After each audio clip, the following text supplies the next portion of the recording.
अस्सलाम वालेकुम स्टूडेंट्स।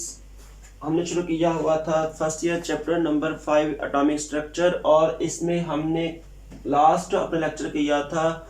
उसमें हमने किया था कि रदरफोर्ड एटॉमिक मॉडल क्या होता है, और रदरफोर्ड एटॉमिक मॉडल के बाद हमने उसके कुछ डिफेक्ट्स किए थे, जिसकी बुनियाद पे हमने ये कहा था कि रदरफोर्ड का एटॉमिक मॉडल एटम को मुकम्मल तौर पर जस्टिफाई नहीं कर सकता, और इसके लिए हमें कोई नया एटॉमिक स्ट्रक्चर चाहिए होगा। अब नए एटॉमिक स्ट्रक्चर्स की तरफ जाने से पहले हम देखते हैं कि मैक्स प्लैंक्स क्वांटम थ्योरी क्या है। ठीक है, मैक्स प्लैंक्स क्वांटम थ्योरी। अब मैक्स प्लैंक्स ने कब ये आइडिया दिया था? मैक्स प्लैंक्स ने 1900 में ये आइडिया दिया था। इसको नाम दिया गया है मैक्स प्लैंक्स क्वांटम थ्योरी, और ये किसके मुतल्लिक था? About light. किसके मुतल्लिक था? About light. यानी कि जो मैक्स प्लैंक्स है इसने जस्टिफाई किया था लाइट को, और उसी बुनियाद पे इसने अपनी एक थ्योरी पेश की थी जिसको नाम दिया गया था मैक्स प्लैंक्स क्वांटम थ्योरी का। अब इस थ्योरी के मेन पॉइंट्स कौन कौन से हैं? इस थ्योरी के मेन पॉइंट ये वाले हैं कि light is not emitted continuously, कि अगर आप लाइट की बात करते हो तो लाइट कंटिन्यूसली रिलीज नहीं होती, ठीक है ना, वो डिसकंटिन्यूस मैनर में रिलीज होती है, और इस डिसकंटिन्यूस मैनर को आप नाम दे दोगे फोटोन का। पैकेट्स की फॉर्म में जाती है और इस पैकेट्स को नाम दे देंगे फोटोन का।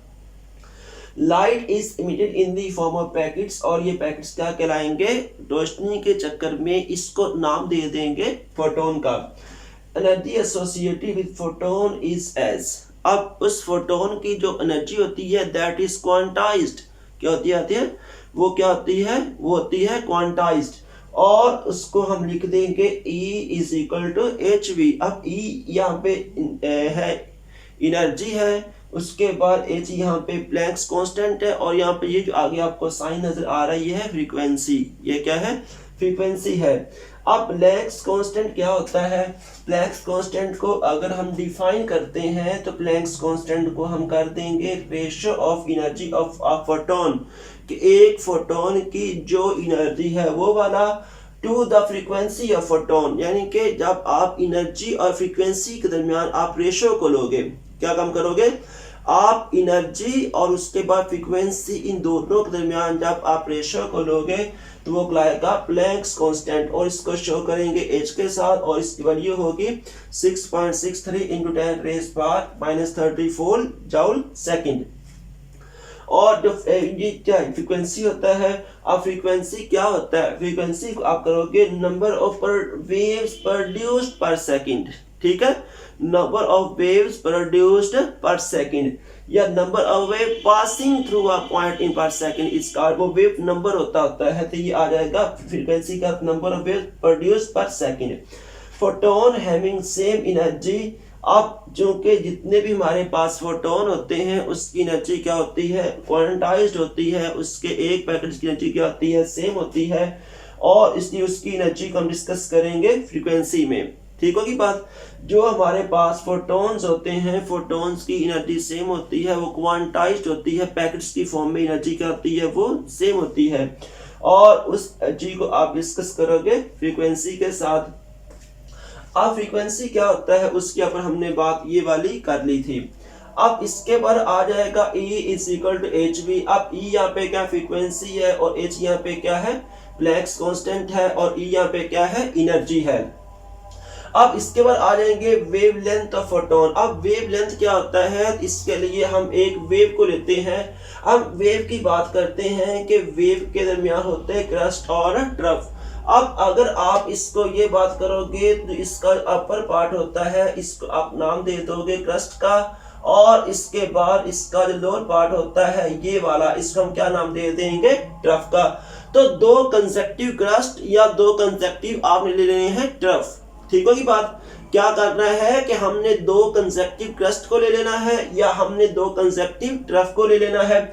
मसलन अगर हम क्रस्ट की बात करते हैं, एक क्रस्ट ये वाला, एक क्रस्ट ये वाला, इनके दरमियान ये जो गैप है, ठीक होगी बात? या जब आप दो ट्रफ की बात करोगे, अगर एक ट्रफ ये वाला दूसरा ये वाला है, तो इनके दरमियान ये जो गैप होगा इसको आप डिस्टेंस होगा, इसको आप क्या नाम दे देंगे? वेवलेंथ का। ये क्या कहलाएगा, वेवलेंथ कहलाएगा। अब वेवलेंथ का यूनिट वही होता है जो लेंथ का यूनिट होता है, और लेंथ का आमतौर पर यूनिट कौन सा हो सकता है, वो हो सकता है सेंटीमीटर। ठीक होगी बात। लेंथ का कौन सा हो सकता है, लेंथ का सेंटीमीटर में आ जाएगा। लेकिन जब हम बात करते हैं फोटोन की वेवलेंथ बहुत स्मॉल होती है। क्या होता है, फोटोन की वेवलेंथ बहुत ही स्मॉल होती है। अब उसके वेवलेंथ बहुत स्मॉल होने की वजह से उसको मेजर करेंगे एंगस्ट्रम में या मिलीमीटर नैनोमीटर में, या उसको डिस्कस करेंगे पिकोमीटर के अंदर। ठीक होगी बात। उसको डिस्कस करेंगे एंगस्ट्रम में, नैनोमीटर में, या उसको करेंगे पिकोमीटर में डिस्कस करेंगे। अब इसके बाद जो आ जाएगा relation between wavelength and frequency, के फ्रीक्वेंसी और वेवलेंथ के दरमियान रिलेशन कौन सा है। तो इसके लिए आपने ये करना है कि फ्रीक्वेंसी इज इक्वल टू होता है c ओवर लैम्डा। अब जो c क्या है, स्पीड ऑफ लाइट है, फ्रीक्वेंसी ये है ना, तो ये c क्या है, स्पीड ऑफ लाइट है, ओवर लैम्डा। लैम्डा क्या होता है, वेवलेंथ होती है। अगर मैं इसको क्वेश्चन नंबर 2 कह देता हूं, और जो हमने E is equal to h लिया हुआ था इसको क्वेश्चन नंबर 1 कह देता हूं। आपने क्या काम करना है, क्वेश्चन नंबर 2 को क्वेश्चन नंबर 1 में पुट करना है। जस्ट आपने फ्रीक्वेंसी को लिए पुट करनी है। तो क्या आ जाएगा, E is equal to c over lambda. ठीक होगी बात। ये लैम्डा जगह पे आपने ये पुट किया ना, सी ओवर, आपने फ्रीक्वेंसी की जगह पे आपने सी ओवर लैम्डा पुट किया, तो आपके पास इक्वेशन ये वाली बन जाएगी। सही होगी बात। अब इसके बाद आपने क्या काम करना है कि अगर इसी क्वेश्चन को मैं रिअरेंज करता हूं, तो मैं इसको ये कर देता हूं कि सी को अलग ले लेता हूं और 1 ओवर लैम्डा को अलग निकाल लेता हूं। और जो 1 ओवर लैम्डा है ये बराबर होता है वेव नंबर के। ये किसके बराबर होता है, ये जो चीज आपने लिखी है ये होगा वेव नंबर। ये क्या होगा, वेव नंबर होगा।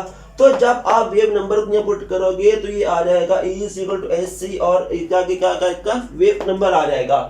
अब इसके बाद आप सारे पैराग्राफ को हम निकाल के क्या कर सकते हैं, जरा देखिए आप इसके greater the number of photons, अगर फोटॉन ज्यादा होंगे greater the energy of photon. अब आज आपने कर लिया है, आपने ये कर लिया है कि प्लैंक्स क्वांटम थ्योरी क्या होता है। अब इसके बाद हम अपना नेक्स्ट लेक्चर करेंगे, वो आ जाएगा बोर एटॉमिक मॉडल। अल्लाह हाफिज।